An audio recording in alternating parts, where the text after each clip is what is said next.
नाही, याबाबत माझं स्पष्ट मत आहे. ॲडव्होकेट उज्ज्वल निकम हे अतिशय प्रामाणिक आणि निर्भीड असे वकील आहेत.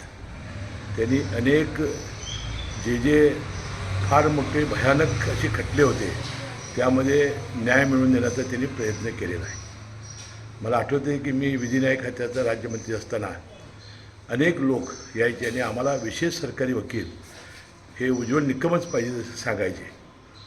आमच्या विधी न्याय विभागाचं मत वेगळं असायचं, तरीसुद्धा मी खास बाब म्हणून अनेक केसेस ह्या उज्ज्वल निकम साहेबांना दिल्या. त्यांनी अतिशय निर्भीडपणानं प्रामाणिकपणानं ह्या केसेसला न्याय मिळवून देण्याचा पीडितांना प्रयत्न केलेला आहे. आणि मला वाटतं या बाबतीतसुद्धा ते काय करतील असं मला स्वतःला वाटत नाही.